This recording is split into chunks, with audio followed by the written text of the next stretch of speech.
Abonnez-vous à la chaîne, activez les notifications et suivez les nouvelles histoires qui stimuleront votre esprit et vos émotions. Et maintenant, je veux savoir de votre part, d'où regardez-vous? Écrivez dans les commentaires votre pays ou ville. J'adore voir jusqu'où vont nos histoires. À bientôt pour le prochain voyage, parce que certains mystères vous attendent encore. Le château de Vauclair se dressait sur une colline isolée de Bourgogne, là où les vignobles bien ordonnés et les villages accueillants laissaient brusquement place à un paysage aride et rocailleux. L'édifice médiéval, avec ses hautes tours et ses étroites fenêtres, semblait observer la plaine tel un prédateur silencieux. Aucun guide touristique n'en parlait, aucune carte officielle n'indiquait son emplacement. Pourtant, à Saint-Rémy, tout le monde connaissait sa silhouette sombre, se détachant sur le ciel. Camille Duroc, journaliste d'investigation parisienne, gara sa voiture de location devant le portail principal par une grise matinée d'automne. La grille rouillée était entr'ouverte, comme si quelqu'un l'attendait. Le vent soufflait dans les couloirs déserts, produisant un sifflement semblable à de longues respirations fatiguées. Camille ne croyait pas aux superstitions, mais elle éprouvait un malaise, comme si elle avait franchi une frontière invisible. Elle était venue suite à un dossier anonyme reçu des semaines auparavant. À l'intérieur, des coupures de presse d'antan, relatant les visites au château de Vauclair au fil des décennies. Aucun décès n'était mentionné, seulement des changements, des personnes revenues différentes selon leurs proches, le regard vide, des personnalités altérées. Certains avaient abandonné leur travail, leur famille, leur ville, d'autres n'avaient plus jamais parlé de ce qu'ils avaient vu. Camille avait la réputation de ne jamais reculer devant les affaires louches. Sa carrière s'était construite sur la révélation de scandales politiques et de fraudes d'entreprises. Mais cette fois-ci, il n'y avait ni entreprise, ni gouvernement, ni crime avéré. Juste un château oublié et une série de vies bouleversées. Le propriétaire actuel était le comte Étienne de Valois, un aristocrate discret, presque invisible aux yeux des médias. Il vivait reclus depuis qu'il avait hérité du château après la mort subite de son père. Aucune photo récente de lui ne circulait sur Internet. Seules d'anciennes archives le montraient élégant, jeune, avec un sourire contenu et un regard trop déterminé pour son âge. Camille sonna à la vieille sonnette, dont le cordon intérieur fit résonner un lointain écho. Quelques secondes plus tard, la lourde porte s'ouvrit en grinçant, révélant une femme mince aux cheveux gris, tirée en arrière, avec une précision quasi militaire. « Madame Duroc » dit la femme sans la moindre surprise. « Le comte vous attendait. » Camille ne se souvenait pas avoir donné l'heure d'arrivée exacte. La femme se présenta comme Madame Lefebvre, la gouvernante du château depuis plus de 30 ans. Son visage était neutre, impassible, comme si les émotions étaient superflues. Tandis qu'elle guidait Camille à travers les couloirs, elle ne donna aucune explication. Elle marchait simplement, d'un pas silencieux, sans se retourner. L'intérieur du château était d'une propreté impeccable, rien de cassé, rien d'abandonné. Au contraire, meubles cirés, tableaux alignés, bougies parfumées, tapis sans poussière. Un lieu habité mais étrangement dépourvu de toute trace de vie quotidienne. Aucun bruit de cuisine, aucune radio, aucune conversation au loin. Ils arrivèrent enfin dans un vaste hall.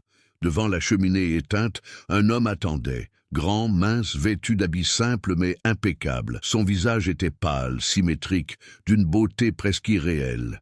Ses yeux, cependant, semblaient vieux, comme s'ils observaient le monde depuis bien plus longtemps que son corps ne le laissait paraître. « Mademoiselle Duroc », dit le comte Étienne de Valois, « bienvenue à Vauclair. » Il parlait d'une voix douce, presque tendre.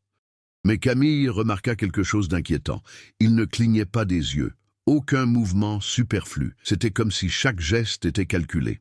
« Je suis venu écrire sur le château », répondit Camille, conservant son calme professionnel, « sur son histoire, sur les personnes qui l'ont visité. » Un léger sourire apparut sur le visage du comte. « Alors vous êtes au bon endroit. Chaque personne qui vient ici fait une découverte. Sur le château ou sur elle-même. » La réponse était polie, mais vague.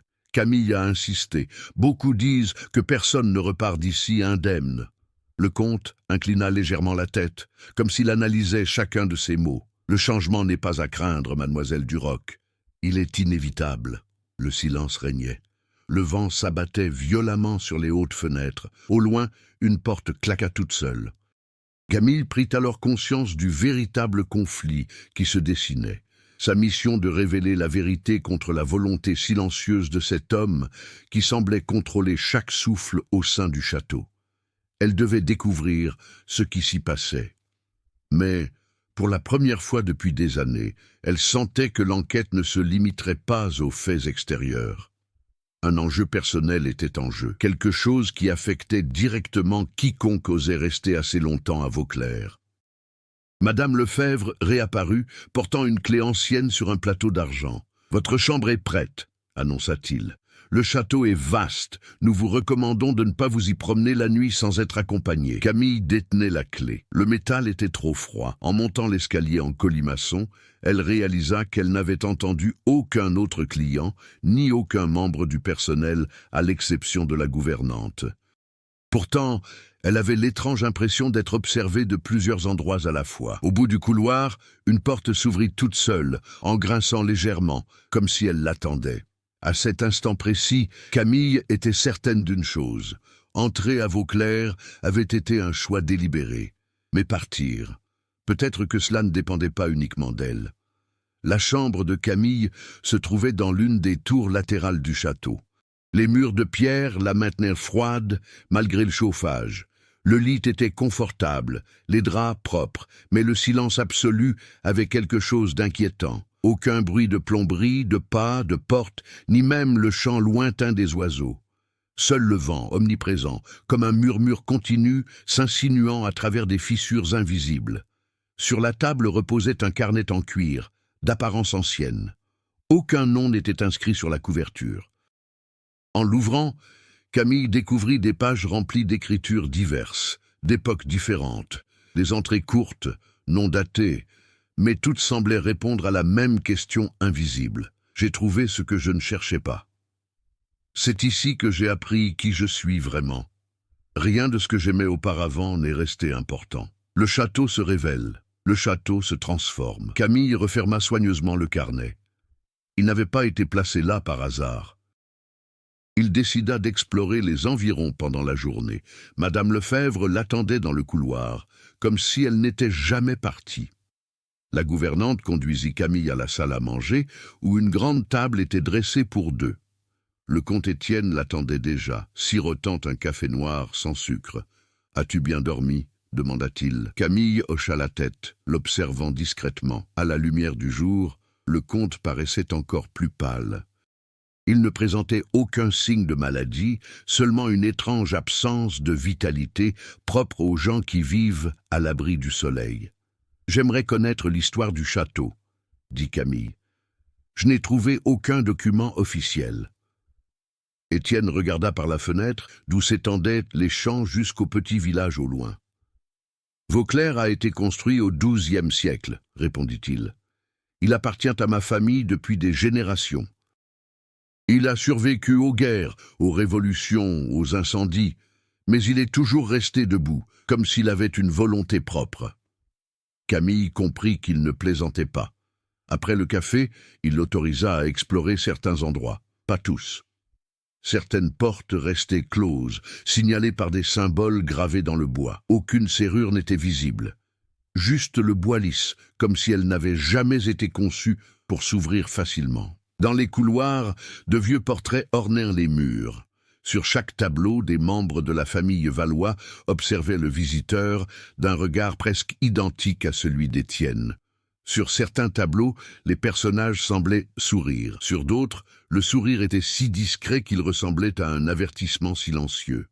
Camille s'arrêta devant un portrait en particulier, celui d'un jeune comte, daté de 1897. La légende disait « Armand de Valois, après sa révélation, l'expression de cet homme était identique à celle d'Étienne, le même calme absolu, le même regard qui semblait transpercer quiconque l'observait. C'était mon arrière-grand-père, dit Madame Lefebvre derrière elle, apparaissant silencieusement. Il fut le premier à comprendre le dessein de Vauclair. Dans quel but? Demanda Camille.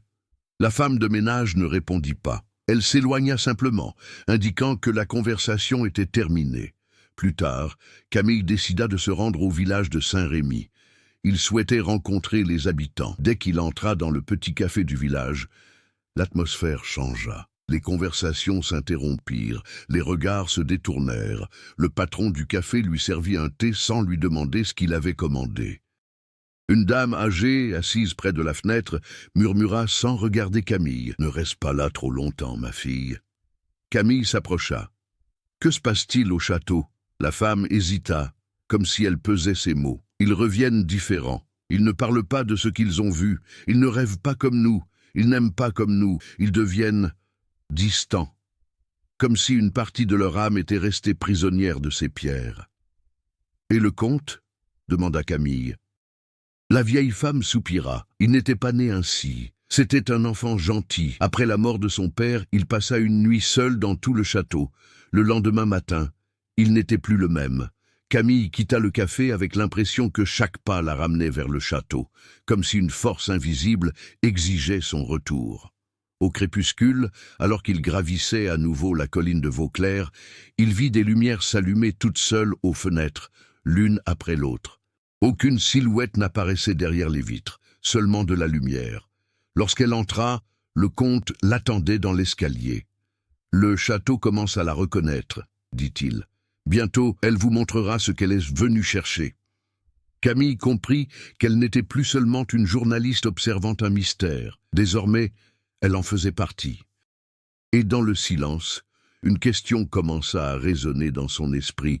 Qu'a exigé Vauclair en échange des révélations qu'il avait promises? Lors de sa 3e nuit à Vauclair, Camille réalisa que le château ne se contentait pas d'observer, il interagissait. Tout a commencé par de petits détails.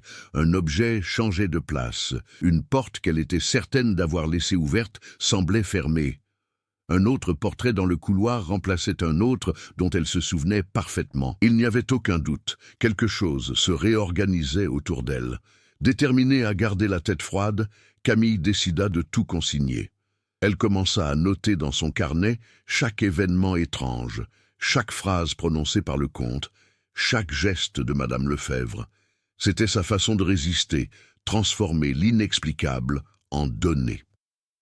Le lendemain matin, en allumant son ordinateur, il découvrit un écran blanc. Tous les fichiers avaient disparu. Plus de corbeille, plus de sauvegarde.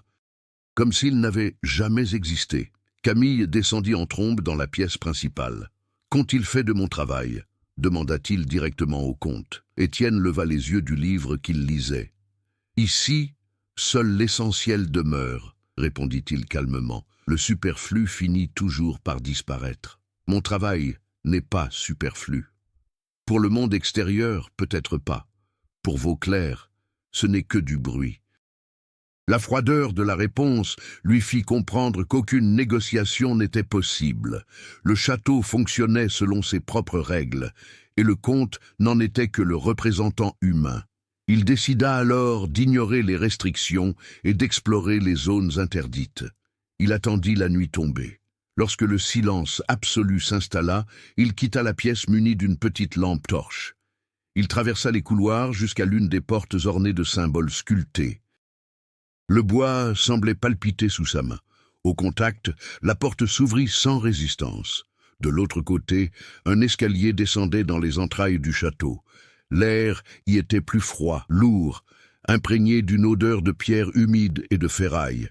Les murs étaient couverts d'inscriptions en latin et en français archaïque. Des mots se répétaient « vérité »,« vrai »,« renaître »,« renaître, offrande »,« offre ». Au pied de l'escalier, une pièce circulaire. Au centre, un fauteuil en pierre. Au-dessus, une ouverture dans le plafond laissait la lune éclairer le siège avec précision, tel un projecteur naturel. Camille s'approcha, le cœur battant la chamade. Sur la chaise, des empreintes de mains étaient gravées dans la pierre, comme si quelqu'un y avait été modelé à maintes reprises au fil des siècles. Un son résonna derrière elle. « Vous êtes arrivé trop tôt », dit Étienne. Il se tenait à l'entrée, sans manifester la moindre surprise. « Où suis-je » demanda Camille. « Là où les Valois comprennent leur vraie nature, » répondit-il, là où les visiteurs découvrent ce qu'ils portent en eux. S'agit-il d'une sorte de secte? Le comte sourit, mais il n'y avait aucune trace d'humour dans son regard. Religion, science, mythe, autant de noms différents pour un même besoin humain, comprendre qui nous sommes. Vauclair nous offre cette réponse. Camille recula d'un pas. Et le prix? Un instant. Le silence était si lourd qu'il eut l'impression d'étouffer. Tout savoir nécessite une transformation, a déclaré Étienne. Certains ne peuvent y résister, d'autres s'y épanouissent. Camille comprit alors qu'il n'y avait pas de disparition. Il y avait des retours, mais pas de ceux qui étaient entrés, seulement des versions remodelées. Le lendemain matin, Madame Lefebvre lui remit une enveloppe. « Le château a fait son choix », dit la gouvernante. « La cérémonie aura lieu ce soir. Le comte vous prie d'être présent. » Camille ouvrit l'enveloppe. À l'intérieur se trouvait une photo d'elle, prise dans le château, endormie. Elle ne se souvenait pas d'avoir été photographiée. Au dos, une seule phrase. « La vérité que vous cherchez est prête à être révélée. » Pour la première fois, Camille ressentit une peur véritable, non pas du château lui-même, mais de la possibilité qu'en découvrant la vérité, il cesse d'être celui qu'il était. Il tenta de partir immédiatement. Il courut jusqu'au portail principal. Il était verrouillé, soudé de l'intérieur. Aucune serrure, impossible de l'ouvrir, comme s'il n'avait jamais été conçu pour s'ouvrir à nouveau. Le vent soufflait fort, emportant un murmure presque humain. « Restez !» Camille recula, le souffle court. Le château ne se contentait pas d'interagir. Il décidait. N'ayant pas le choix, il est rentré. Dans le hall principal, le comte l'attendait en compagnie de Madame Lefebvre. Sur la table reposait la même clé froide qu'on lui avait remise à son arrivée. « Aujourd'hui, dit Étienne, tu comprendras pourquoi tu es venu ici. » Camille regarda la clé, et il sut que son enquête était terminée. Ce qui commençait maintenant était bien plus dangereux. Un voyage au plus profond de lui-même, guidé par un château dont personne ne ressortait jamais indemne. La nuit de la cérémonie approchait, et Camille réalisa que le temps à Vauclair ne s'écoulait pas comme dans le monde extérieur. L'horloge du château affichait des heures inexactes. Parfois, elle avançait trop vite. D'autres fois, elle semblait s'arrêter. Le jour s'assombrissait sans transition. L'aube arriva sans oiseaux, sans bruit, sans l'odeur de la terre mouillée. Ne pouvant partir physiquement, Camille chercha une autre voie, comprendre qui d'autre était passé par là. Elle se souvint du carnet qu'elle avait trouvé dans sa chambre. Elle retourna à la tour. Le carnet était toujours sur la table, mais à présent, de nouvelles pages étaient remplies, écrites de sa propre main. « Je suis plus près que je ne le pense. » Ils ne mentent pas. Il révèle. La résistance ne fait que prolonger la douleur. Camille claqua le carnet. Elle ne se souvenait pas d'avoir écrit ça. Il décida d'aller voir Madame Lefebvre. Celle-ci trouva la gouvernante dans l'ancien atelier de couture, en train de plier des vêtements qui semblaient n'avoir jamais été portés. « Combien de visiteurs sont passés par ici jusqu'à présent ?» demanda Camille. La femme n'arrêtait pas de bouger les mains. Des centaines, à travers les siècles. Et combien en reste-t-il? Madame Lefebvre leva les yeux pour la première fois. Tout le monde part. Simplement, ils ne reviennent pas au même monde intérieur. Avez-vous également participé à la cérémonie? Un bref silence. Il y a 32 ans, répondit-elle. Je suis venue comme infirmière privée. L'ancien comte avait besoin de soins. J'ai passé une nuit. Au matin, j'ai compris ma place. Je n'ai jamais songé à repartir. Camille comprit que Lefebvre n'était pas une prisonnière. Elle était une convertie. Une autre intrigue secondaire se dessina. Le village. Il décida d'appeler Paris. Son portable captait, mais tous les appels étaient immédiatement coupés. Il tenta d'accéder aux actualités. Internet fonctionnait. Cependant, aucun site web ne chargeait de contenu postérieur à la date de son arrivée. Comme si le monde avait cessé d'exister au-delà des murs de Vauclair. En regardant par la fenêtre, il remarqua quelque chose d'encore plus troublant. La route menant au village lui semblait plus longue qu'il ne s'en souvenait. Les virages se multipliaient. Le paysage se répétait, comme un reflet imparfait. Le château n'a pas seulement emprisonné des gens, il a réécrit l'espace et le temps. En fin d'après-midi, Étienne invita Camille à se promener dans les jardins intérieurs, un labyrinthe de hautes haies symétriques. À chaque bifurcation, des statues de pierre représentaient des figures humaines en position de supplication, de douleur ou d'extase. « Ce sont ceux qui ont pleinement accepté », a déclaré le comte. Camille toucha l'une des statues. La pierre était chaude, comme une peau vivante. « Sont-ce de vraies personnes ?» demanda-t-il. « C'est tout ce qui reste de leur résistance, » répondit Étienne. « La partie qui ne pouvait supporter la vérité. » Camille retira rapidement sa main. « Et que va-t-il m'arriver ?» Le décompte s'arrêta devant elle. « Le château a déjà commencé son œuvre sur vous. Vos archives ont disparu. Le temps extérieur n'existe plus. Vos pensées commencent à se fondre avec celles de vos clercs. Résister ne fera que rendre la transition douloureuse. » Transition vers quoi? Étienne se rapprocha, si près que Camille put sentir le froid qui émanait de lui. « Pour qui tu as toujours été, avant que le monde ne te dise qui tu devrais être. » Cette nuit-là, Camille rêva d'une pièce remplie de miroirs. Dans chaque reflet, elle apparaissait différente. Enfant, vieille femme, souriante, pleurant, sans yeux, sans bouche. Tous les reflets parlaient ensemble. Choix. Il se réveilla avec Madame Lefebvre à son chevet, tenant un plateau de thé noir. « Buvez !» dit la gouvernante. « La nuit sera longue. » Camille ne buvait pas, mais lorsque Lefebvre partit, il s'aperçut que la coupe était déjà vide dans sa main. Le temps pressait. La cérémonie devait avoir lieu à minuit. Camille devait choisir, résister jusqu'au bout, même sans savoir si c'était possible, ou laisser Vauclair révéler la vérité, quel qu'en soit le prix. Dans le couloir, la cloche lointaine se mit à sonner, marquant une heure qu'aucune horloge humaine ne pouvait enregistrer. Le château nous appelait. La cloche cessa de sonner. Le son vibra à travers les pierres antiques, descendant vers les couloirs inférieurs, remontant à travers les tours, perçant les rêves de ceux qui ne savaient plus s'ils dormaient ou s'ils étaient éveillés. Camille quitta la pièce sans résistance. Ses pieds la guidèrent d'eux-mêmes, comme s'ils connaissaient le chemin. Madame Lefebvre l'attendait au bas de l'escalier. Elle ne dit rien. Elle lui tendit simplement une bougie allumée.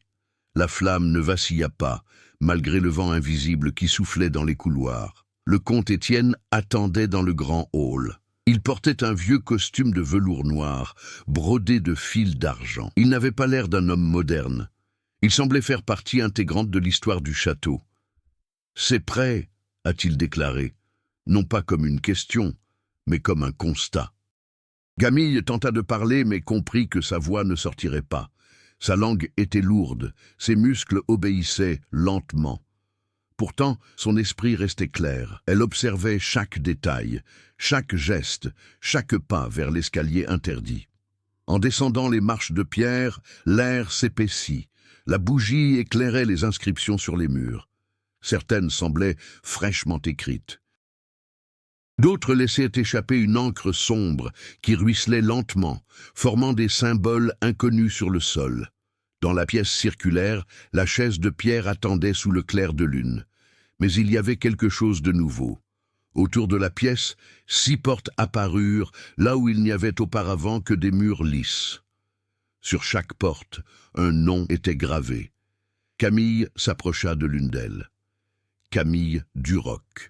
Les autres portes portaient des noms différents, tous appartenant à d'anciens visiteurs, certains récents, d'autres remontant à plusieurs siècles. « Chaque porte mène à la vérité personnelle de celui qui entre ici, » dit Étienne. « Vous pouvez ouvrir la vôtre ou observer les autres. » Camille essaya de tirer la porte à son nom. Elle était chaude, au toucher. Lorsqu'elle l'ouvrit, elle vit l'impossible, son appartement parisien. Le salon était exactement le même. Ses livres, son canapé. Sa fenêtre, mais sur le canapé, une autre Camille regardait la télévision, riait avec des amis, menait une vie ordinaire. « C'est la vie que vous auriez suivie, » dit le comte, sans question, sans recherche, sans rupture. Camille claqua la porte. Il en ouvrit un autre, marqué du nom Madame Lefebvre. À l'intérieur, il vit une jeune infirmière pleurer près d'un lit d'hôpital. L'ancien comte était mourant. La jeune femme lui serra la main, terrifiée. La porte se referma d'elle-même. Camille en ouvrit un autre. Le nom Armand de Valois, 1887. À l'intérieur, un jeune aristocrate fuyait une guerre imminente. Il se voyait caché à Vauclair, assis sur la chaise de pierre, hurlant tandis que les ombres l'enveloppaient. Quand la porte se referma, Camille tremblait. Le château témoigne de ce que nous étions et de ce que nous sommes devenus, a déclaré Étienne. Aucune transformation ne se produit sans confrontation. Camille fixa le comte du regard. « Et votre porte ?» Étienne resta immobile. « Le mien n'existe plus, répondit-il. Je suis Vauclair. La révélation est tombée comme une pierre dans les profondeurs de l'eau. Le château a besoin d'un gardien, poursuivit-il, quelqu'un qui comprenne le processus. Mon père occupait ce lieu, avant lui mon grand-père, avant cela des générations. Mais chaque cycle exige un renouveau, une nouvelle perspective, un esprit nouveau. » Camille recula. « Vous m'avez fait venir ici pour vous remplacer. Pas seulement pour me remplacer, corrigea Étienne, pour me libérer. Ma conscience est liée au château depuis des décennies. J'ai besoin de quelqu'un pour assumer ce lien afin que je puisse partir. Aller où? Au monde que j'ai quitté en franchissant ma propre porte. » Camille comprit l'horrible vérité. Étienne n'était pas un geôlier cruel. C'était un ancien prisonnier qui tentait de céder sa cellule à quelqu'un d'autre. « Et si je refuse ?» Le comte leva la main. Les portes se mirent à trembler. Les inscriptions sur les murs s'illuminèrent. « Personne n'a refusé d'arriver jusqu'ici, dit-il. Le château ne choisit pas ceux qu'il ne peut pas gérer. Vous avez été amenés ici parce que vous en êtes capable. » Camille regarda la chaise de pierre, sa porte, la vie ordinaire qu'elle ne pourrait plus jamais retrouver si elle rentrait. Mais elle comprit alors quelque chose d'essentiel. Ce n'était pas Vauclair qui l'avait choisi, c'était sa propre obsession de la vérité, son incapacité à accepter des réponses faciles, son impulsion à franchir toutes les limites. Le château n'a pas créé de monstre, il a simplement révélé ce qui existait déjà. Madame Lefebvre apparut sur le seuil de la pièce, portant un plateau avec une petite lame d'argent. « Un dernier acte de volonté, dit-elle. Une goutte de sang pour sceller le choix. » Camille ramassa la lame. Elle en sentit la froideur absolue. Et alors il a compris le point de bascule irréversible. Ce n'était pas le château qui la retenait captive, mais son propre besoin de savoir. D'une main ferme, il se coupa le bout du doigt. La goutte tomba sur la chaise en pierre, et Vauclair répondit. Le clair de lune s'intensifia. Les portes se fermèrent. Le sol vibra sous leurs pieds. Camille a hurlé, non pas de douleur, mais de prise de conscience. Le château était vivant, et elle venait de s'attacher à lui. Quand Camille ouvrit les yeux, elle était seule dans la pièce circulaire. La bougie s'était éteinte. La lame n'était plus dans sa main. Le sang sur son doigt avait disparu, comme s'il n'avait jamais été versé. Mais elle le savait, quelque chose avait changé. Le château vibrait désormais au rythme de sa respiration. Chaque vibration des murs correspondait à celle de son cœur. Chaque souffle de vent résonnait comme une pensée lointaine. Il monta lentement les escaliers. Arrivé en haut, il trouva Étienne assis sur la plus haute marche, épuisé. Son visage avait perdu sa parfaite symétrie. On voyait maintenant des marques de vieillesse autour de ses yeux, et ses mains tremblaient légèrement. « C'est fait, » murmura-t-il. « La liaison a été transférée. » Camille ne ressentait ni colère ni peur, seulement une lucidité nouvelle et saisissante. « Que va-t-il se passer maintenant ?» demanda-t-il. Étienne sourit, cette fois comme un homme ordinaire. « Désormais, vous entendrez le château comme je l'ai entendu. Vous ressentirez chaque visiteur, chaque question, chaque quête humaine de sens. Votre rôle est de les guider, de leur montrer ses portes, rien de plus. Et toi? Je retourne au monde. Peut-être vieillirai-je vite, peut-être vivrai-je une vie courte. Mais ce sera ma propre vie, pas celle de Vauclair. » Madame Lefebvre apparut dans le couloir. Pour la première fois, ses yeux étaient remplis de larmes. « Comte Étienne, » murmura-t-elle. Il lui toucha doucement la main. « Merci de m'avoir gardé cet endroit. Maintenant, suivez Camille. Un nouveau chapitre commence pour vous. » La gouvernante s'agenouilla devant Camille. « Madame de Vauclair, dit-il, le château vous reconnaît. Le titre paraît étrange, mais c'est vrai. » Dans les jours qui suivirent, Camille fit l'expérience de sa nouvelle maladie. Elle savait quand une fenêtre était ouverte dans une autre aile. Elle pouvait sentir le changement de température dans les couloirs les plus éloignés. Le château n'était pas un lieu où elle vivait. C'était un corps où sa conscience s'étendait. Il essaya de nouveau d'écrire dans son carnet. Les mots lui venaient, mais il ne décrivait pas des faits, plutôt des perceptions, des sentiments d'étrangers qui n'étaient même pas encore arrivés. Des questions que quelqu'un, quelque part dans le monde, commençait à formuler. Il comprit alors que Vauclair attirait les chercheurs de sens, ceux qui ne pouvaient se résoudre à vivre sans réponse profonde. Le château ne les poursuivait pas. Il répondait simplement à leur appel intérieur. Une voiture apparut sur la route en fin d'après-midi. Un jeune couple en descendit, contemplant le château avec fascination. Camille comprit aussitôt. Ils avaient été conduits là par quelque chose qu'ils ne comprenaient même pas. Madame Lefebvre se plaça près du portail, comme elle l'avait fait le premier jour de Camille. « Madame Duroc ?» demanda le jeune homme, surpris. « Nous sommes venus visiter le château. Est-il ouvert au public ?» Camille sourit doucement. « Tout le monde est le bienvenu à Vauclair, » répondit-il, « à condition d'être prêt à se connaître soi-même. » La jeune femme tenait la main de son petit ami, impatiente mais curieuse. Elle avait le même regard que Camille lui avait lancé à son arrivée. Tandis qu'elle les guidait à travers les couloirs, Camille prit conscience d'une chose inattendue. L'angoisse avait disparu. La quête qui avait rythmé toute son existence s'était achevée. Désormais, son rôle était de guider les autres dans leur quête. Cette nuit-là, regardant par la fenêtre de la tour, il vit Étienne descendre la route, rapetissant jusqu'à n'être plus qu'un point au loin. Un homme enfin libre, et il comprit l'ironie parfaite. Pour se libérer, il avait dû emprisonner une autre conscience dans le château, un cycle sans fin, mais il ne ressentait aucun regret. L'esprit de Camille s'ouvrait à chaque nouvelle arrivée. Chaque visiteur soulevait une nouvelle question. À chaque question, une nouvelle réponse émergeait des murs ancestraux. Elle comprit alors la vérité ultime de Vauclair. Le château ne transforme pas les gens. Il leur offre simplement un miroir absolu. Certains en ressortent brisés, d'autres renaissent. Et maintenant, Camille était la gardienne de ce miroir. Les semaines suivantes apprirent à Camille qu'être la gardienne de Vauclair impliquait bien plus que de simplement observer. Cela signifiait résister à la tentation constante du château de l'engloutir complètement. Au début, c'était facile. Elle conservait des habitudes humaines.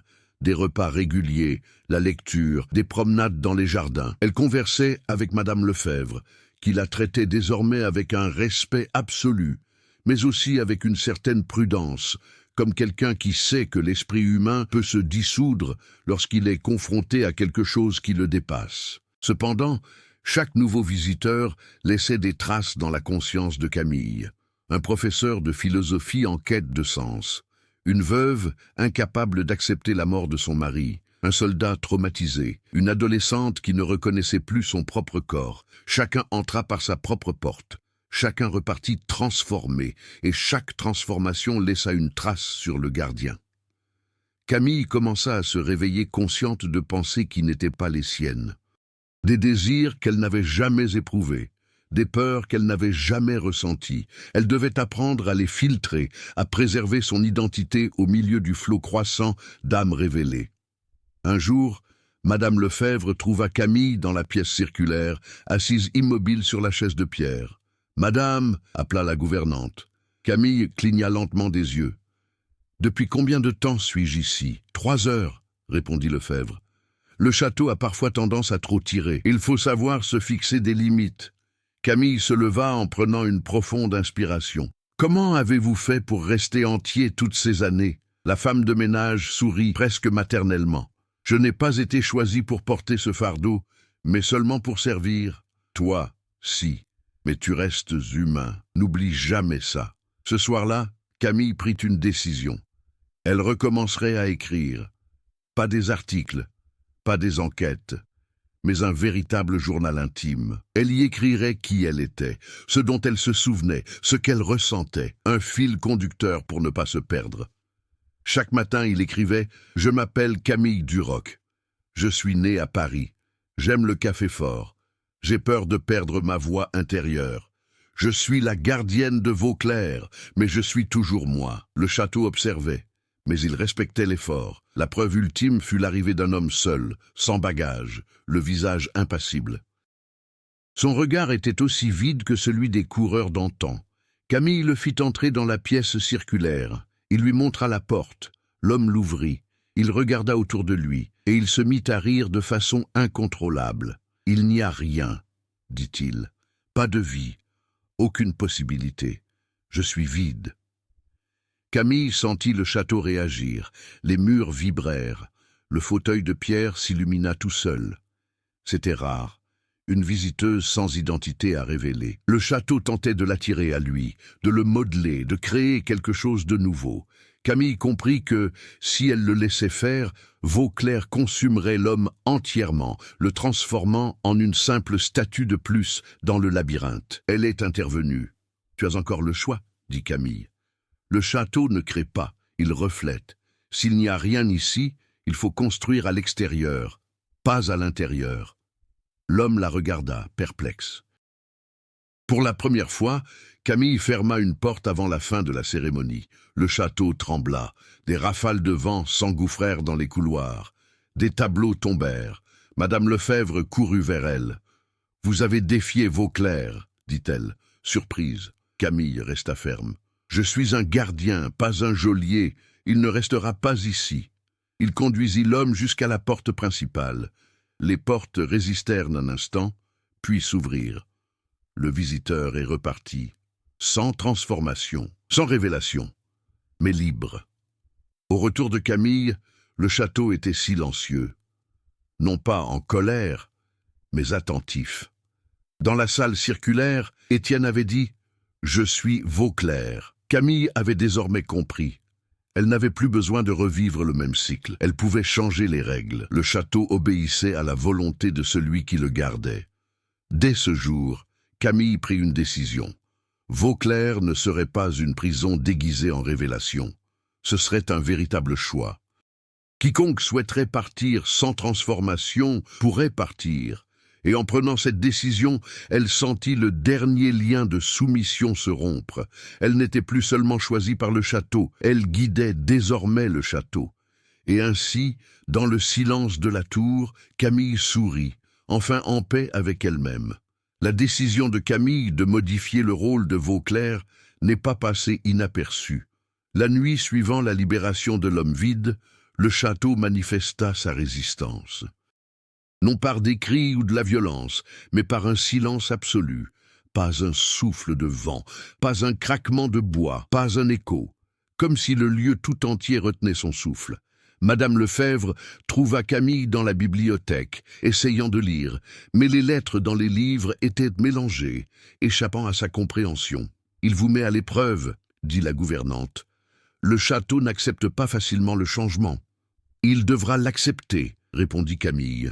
« Je ne serai la geôlière de personne. » Lefebvre hésita. « Et si Vauclair décide que vous n'êtes plus nécessaire ?» Camille leva les yeux. « Alors je partirai.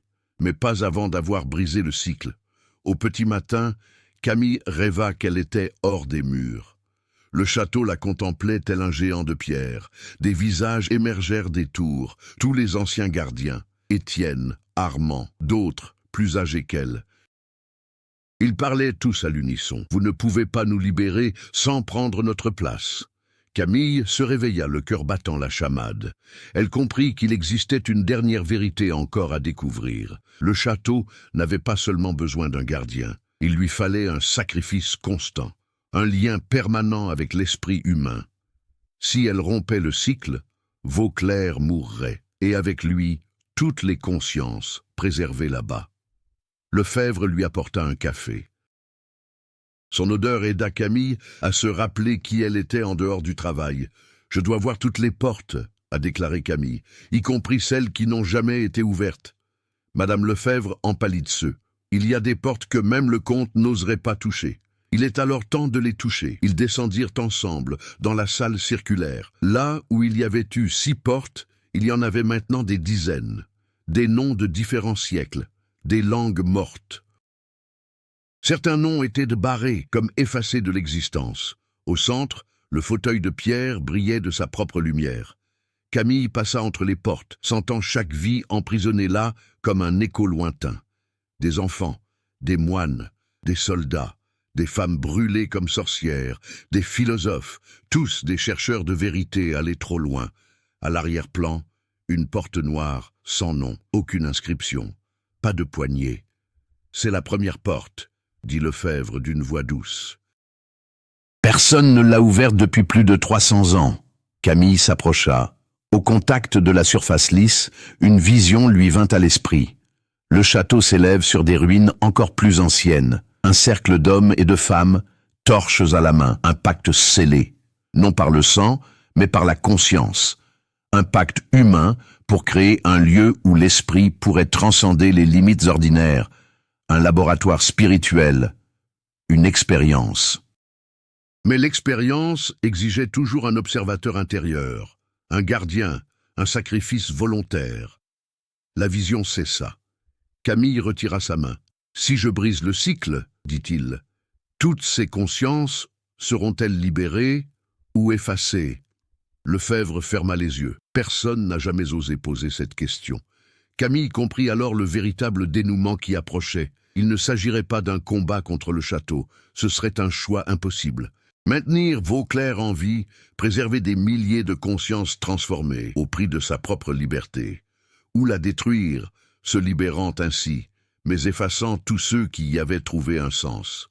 Tandis qu'elle réfléchissait, une nouvelle voiture apparut sur la route. Une autre visiteuse, une jeune femme enceinte, accompagnée de son mari. La peur se lisait dans les yeux de la future mère. Peur de l'avenir, peur de sa propre vie. Le château vibra, attiré par elle. Camille comprit qu'il n'y avait plus de temps. Le moment décisif approchait. Un nouveau cycle était sur le point de commencer, et elle devait se décider avant l'arrivée de la femme dans la pièce circulaire.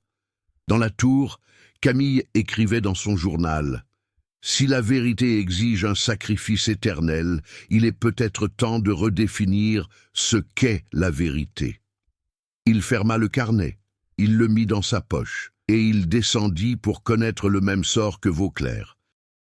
La jeune femme enceinte s'appelait Élodie. Ses yeux brillaient d'anxiété tandis qu'elle tenait la main de son mari. Il ne savait pas vraiment pourquoi ils s'étaient rendus en voiture jusqu'à ce château isolé. Ils avaient simplement suivi une impulsion inexplicable, comme tant d'autres avant eux. Camille les accueillit à la porte. Elle sentit aussitôt la force vitale naître en la femme. Un être nouveau, un esprit encore en formation. Le château vibra en écho, avide de conscience nouvelle. Madame Lefebvre observait en silence, à distance. Camille conduisit le couple dans le hall principal. Elle servit le thé. Ils discutèrent. Elle les interrogea sur leurs craintes. Élodie confia qu'elle craignait de ne pas pouvoir aimer son fils, de reproduire les erreurs de sa propre mère. Son mari, quant à lui, redoutait de ne pas se reconnaître dans la responsabilité qui l'attendait. Le château pouvait tout entendre. À la tombée de la nuit, la cloche sonna toute seule. La cérémonie devait avoir lieu. Élodie se leva, hypnotisée par le son. « Je veux comprendre, » dit-elle. « Je veux savoir si je serai à la hauteur. » Camille le savait. Si elle l'emmenait dans la pièce circulaire, le cycle se poursuivrait. La femme se transformerait. Peut-être trouverait-elle la paix. Peut-être perdrait-elle des parts essentielles d'elle-même. L'enfant naîtrait d'une mère métamorphosée par Vauclair. Camille a pris sa décision. « Vous n'avez pas besoin d'entrer, » dit-il fermement. « Ce que vous cherchez ne se trouve pas derrière ces portes. » Le château réagit aussitôt. Les portes claquèrent, des chaînes invisibles scellèrent les couloirs. Le vent rugit entre les murs. D'anciens portraits tournèrent leurs visages vers Camille. Lefebvre courut vers elle. « Le château ne l'acceptera pas !» cria-t-il. Camille prit une profonde inspiration. « Alors, romps avec moi !» Il prit la main d'Élodie. « Partez maintenant !» dit-il au couple. « Ne vous retournez pas. Ils dévalèrent le couloir. Le château tenta de le refermer. Les pierres se déplacèrent. Les arches tremblèrent. L'architecture vivante essayait d'empêcher leur fuite. Camille se tenait entre les visiteurs et l'escalier interdit. « Veux-tu un tuteur ?» demanda-t-elle à voix haute. « Alors, obéis à ma volonté. » Le sol craqua. La chaise de pierre luisait à travers les murs. Des voix anciennes résonnèrent dans les couloirs. Sans tuteur, tout le monde disparaît. Sans sacrifice, il n'y a pas de vérité. Camille a répondu. Sans liberté, il n'y a pas de vérité. Il descendit en courant dans la pièce circulaire. Madame Lefebvre la suivit. Devant la porte noire sans nom, Camille brandit le journal qu'elle tenait depuis qu'elle avait pris possession du château. « Je me souviens qui je suis », a-t-il dit. Et cela me suffit. Il jeta le journal intime sur la chaise en pierre. L'objet brûlait d'une lumière blanche. Les portes alentours commencèrent à s'ouvrir d'elles-mêmes. Des échos de voix humaines emplissaient l'espace. Des rires, des cris, des hurlements, des questions. Toutes les consciences contenues en Vauclair s'éveillèrent simultanément. Le château tout entier trembla. Lefebvre tomba à genoux. « Tu vas tout détruire !» cria-t-il. Camille n'a pas reculé. « Non, je vais le libérer. » La porte noire s'ouvrit d'elle-même. De là émergea une ombre colossale, l'essence même de Vauclair, faite de pierre, de mémoire et de volonté. Elle s'est jetée sur Camille. Et puis, un rebondissement inattendu s'est produit. L'ombre n'attaqua pas, il s'inclina. Comme si elle reconnaissait une force nouvelle et plus profonde qu'elle-même. Camille comprit. Le château n'avait jamais été un prédateur. C'était un instrument. Il avait toujours obéi à l'esprit le plus fort qui y régnait. Avant, des gardiens soumis. Désormais, un gardien conscient. Camille leva la main. « Ouvrez les portes », ordonna-t-il. Le château obéit. Plus haut, Élodie et son mari franchirent le portail principal et coururent vers la route. Le vent tomba.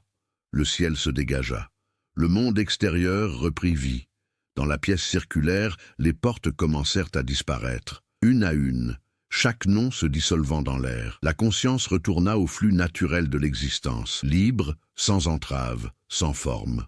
Madame Lefebvre pleurait en silence. « Et nous alors » demanda-t-elle.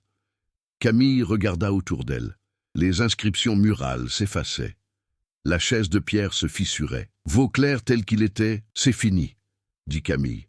« Il ne restera que de la pierre, plus de pouvoir, plus de prison. » La femme de ménage sourit. Soulagée. « Alors, je peux enfin rentrer chez moi. » Camille acquiesça. Le château trembla une dernière fois, puis le silence. Non pas le silence pesant d'avant, mais le simple silence d'un lieu vide.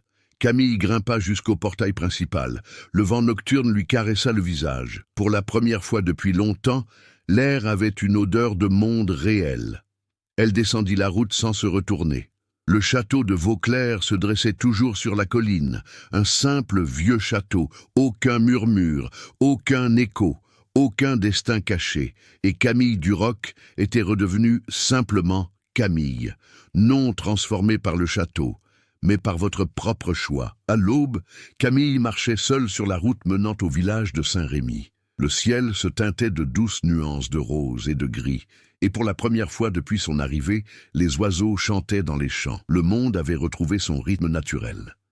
Lorsqu'il arriva au petit café où il s'était rendu quelques jours auparavant, voire des semaines, peut-être des mois, car le temps à Vauclair était toujours capricieux, il constata que les tables étaient occupées par des habitants ordinaires.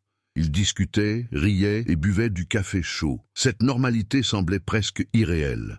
La vieille dame qui l'avait averti plus tôt était toujours au même endroit, près de la fenêtre. « Vous êtes parti » dit la femme, la surprise sincère dans la voix. « Je pensais que personne d'autre ne partirait. » Camille s'assit en face d'elle. « Le château n'appelle plus » répondit-il. « Il dort maintenant. » La vieille femme hocha lentement la tête, comme si elle comprenait plus qu'elle ne le laissait paraître. « Le cycle est donc terminé. » Camille commanda un café. En tenant la tasse, elle en sentit la texture chaude, humaine, réelle. Aucun murmure dans son esprit. Aucune présence lointaine, juste un silence intérieur, mais un silence serein, non pas un silence vide. Sur le petit écran du café, les informations montraient Élodie, la jeune femme enceinte, souriante aux côtés de son mari, dans un reportage sur la maternité tardive. Le texte expliquait qu'elle avait surmonté une période de profonde angoisse, en réalisant que les réponses qu'elle cherchait se trouvaient dans la vie de tous les jours, et non dans des lieux mystérieux. Camille sourit discrètement. Madame Lefebvre se présenta à la porte du café quelques heures plus tard. Elle était vêtue simplement et portait une petite valise. « Madame Duroc, dit-elle, visiblement émue. Ou devrais-je dire Camille ?»« Juste Camille, répondit-elle. La gouvernante contemplait la colline au loin. « J'ai passé 30 ans au service de Vauclair. Je n'aurais jamais imaginé pouvoir retourner dans ce monde sans éprouver de culpabilité. »« Tu ne servais pas le château, dit Camille. Tu servais des gens en quête de sens. Ce n'était jamais mal. Il fallait juste que ça cesse. » Lefebvre sourit, soulagé. Puis elle partit, se mêlant à la foule du village comme tout le monde. Camille resta une journée de plus à Saint-Rémy. Elle se promena dans les vignes. Elle discuta avec les habitants. Elle écouta des histoires simples, humaines, imparfaites. Elle prit conscience à quel point le mystère absolu de Vauclair l'avait privée de la beauté du quotidien. Le lendemain matin, il retourna à Paris. La salle de rédaction du journal était la même. Les collègues s'affairaient, les téléphones sonnaient, dernière minute. Son rédacteur en chef lui demanda où il était passé pendant tout ce temps. Camille repensa à la pièce circulaire, aux portes, aux consciences prisonnières, au choix final. « Je menais une enquête », a-t-il répondu. « Mais j'ai découvert quelque chose de plus important que ce que je pouvais publier. » Il rit, croyant que c'était une blague. Camille retourna à son bureau. Elle ouvrit un nouveau dossier vierge. Elle se mit à écrire, pas à propos du château, mais il s'agit des gens ordinaires, des peurs humaines, du courage du quotidien, des choix silencieux, car il comprenait désormais, la vérité ne se trouvait ni dans les lieux surnaturels, ni dans les mystères anciens.